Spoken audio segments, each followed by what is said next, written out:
రాజకీయాల్లో శాశ్వత శత్రులు శాశ్వత మిత్రులు ఉండరంటారు. ఇది సినీ ఫీల్డ్ కూడా అప్లై అవుతుంది. అయితే ఈ సినీ ఫీల్డ్లో శత్రువులు మిత్రులు పక్కన పెడితే అవునన్నా కాదన్నా కొంతమంది కొన్ని రిలేషన్స్ ఉంటాయి. గణేష్ గోల్డ్ తాకట్టులో ఉన్న బంగారాన్ని విడిపించి కొనబడును. సంప్రదించండి 9966611144. అవునన్నా కాదన్నా కొంతమంది కొన్ని రిలేషన్స్ ఉంటాయి.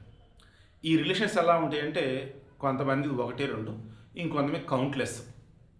ఇలా ఇప్పుడు సుచి లీక్స్ అని చెప్పేసి గతంలో ధనుష్, రానా, అనిరుద్ధ్ వీళ్ళకి సంబంధించుకొని బయట పెట్టిందే. ఆమె ఆ తర్వాత ఆమె మీద పిచ్చి ముద్ర ఏదో వేశారు. వాళ్ళ హస్బెండ్ కూడా విడాకులు ఇచ్చాడు, అయిపోయింది.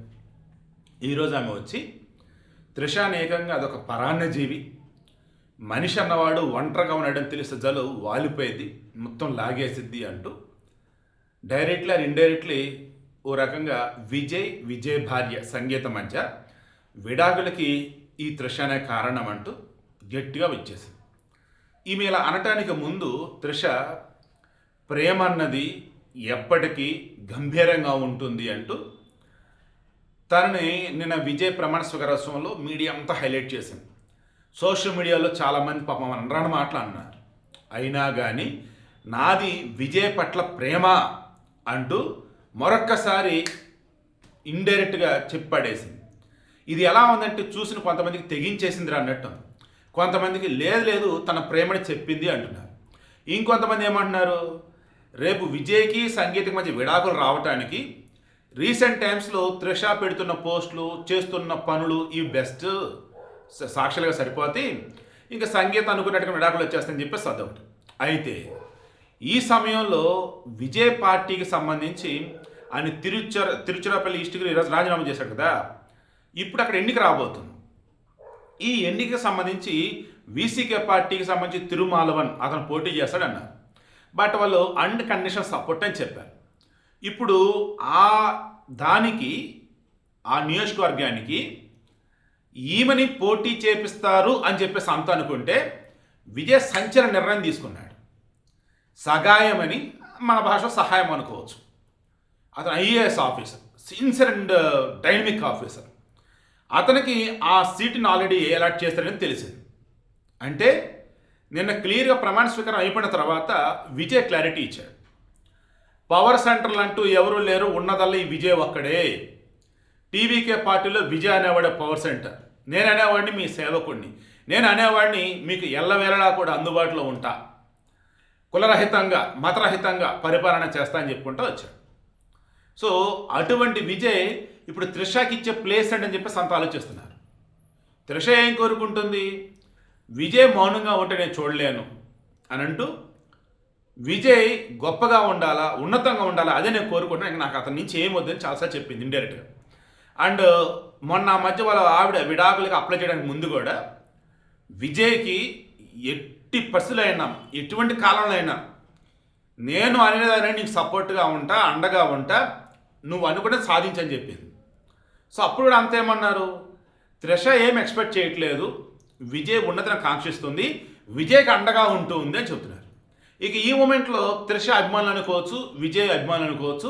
నిన్న విజయ్ కుటుంబ సభ్యులు కూడా త్రిషతో ఉన్నటువంటి విధానాన్ని చూసి మేబీ భార్య దగ్గర ఇతను చాలా ఇబ్బందులు పడుతున్నాడేమో, ఇక అందుకని చెప్పేసి ఒక తోడు కోరుకున్నాడు. ఆ సమయంలో త్రిష వచ్చింది, ఆ తోడుగా ఉంది.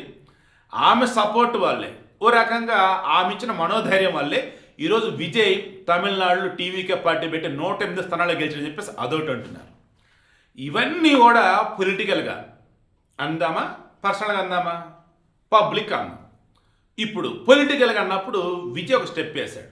ఇది దేశ చరిత్రలో నాకు తెలిసి ఊహించినటువంటి సంఘటన. ఒక ముఖ్యమంత్రి పార్టీ ఓడిపోయింది, ఆయన ముఖ్యమంత్రి పదవి పోయింది, ఇంట్లో ఉన్నాడు. అన్ఫార్చునేట్లీ ఆయన ఎమ్మెల్యే కూడా గెలవాల. ఇక అతనికి సంబంధించి ముఖ్యమంత్రి ప్రమాణ స్వీకారం వేరే అతను జరుగుతున్నప్పుడు రాల. అప్పుడు ఈ ముఖ్యమంత్రి ఏం చేస్తాడు, ముఖ్యమంత్రి ప్రమాణ స్వీకారానికి రాలేదు, ఎమ్మెల్యే ఓడిపోయాడు, ఇక అదంతా నాకెందుకులో అనుకోను. బట్ విజయ్ స్టాలిన్ ఇంటికి వెళ్ళి మరీ కలిశాడు. ఎందుకు, డిఎంకే కూటమి ఉన్నటువంటి సిపిఐ 2 స్థానాలు, సిపిఎం 2 స్థానాలు, ఐయుఎంఎల్ 2 స్థానాలు, వీసీకే 2 స్థానాలు, మొత్తం 8 స్థానాలు. అండ్ అటు వచ్చేసి కాంగ్రెస్ 5 స్థానాలు, 8, 5, 13. వీళ్ళకి వచ్చేది 108. వాడు రాజీనామా చేస్తే 107, 107, 13, 120. అంటే ఇప్పుడు డిఎంకే కూటమిలో ఉన్నటువంటి ఈ పార్టీలన్నీ సపోర్ట్ చేస్తేనే విజయ్ గెలిచాడు, విజయ్ ముఖ్యమంత్రి అయ్యాడు. వాళ్ళు అవిశ్వాస తీర్మానం పెట్టినారనుకోండి, ఖతం ఇంకా. అయితే విజయ్ ఇంకో స్టెప్ వేశాడు. మనకున్న సమాచారం ప్రకారం పళనిస్వామి కాకుండా విరుమొత్త ఎవరో పేరు, ఆ తమిళ పేరు మనం నోరు తెరవదు కదా. సో అతనికి అన్నా డిఎంకేలో మొత్తం గెలిచింది 47 మంది. ఈ 47 మందిలో 36 మంది అతనికి సపోర్ట్ ఉన్నారంట. పళనిస్వామిని అన్నా డిఎంకే శాసనసభాపక్ష నేతగా వద్దని వాళ్ళు చెప్తున్నారంట. వీళ్ళంతా ఇప్పుడు విజయ్ సైడ్ ఎక్కడ కలుస్తారని చెప్పేసి డిఎంకే ముందుగానే స్టాలిన్ అది అనుకొని ఈ డిఎంకేలో ఉన్న కూటమి సభ్యులతో వాళ్ళకి సపోర్ట్ ఇప్పించాడు విజయ్కి. అంటే విజయ్ ఒక రకంగా ఆయన గ్రిప్లో పెట్టుకున్నాడు. ఒకవేళ రేపటి రోజు వీళ్ళని తోకజాడిస్తే ఆ అన్నా డిఎంకేలో మెజారిటీ సభ్యులతో గవర్నమెంట్ అలాగే ఉంచవచ్చు. ఇలా చెప్పుకుంటూ పోతే విజయ్కి సంబంధించి గొంతెమ్మ కోరికలు కోరటానికి ఆటోమేటిక్గా అవతల రెడీగా ఉన్నారు.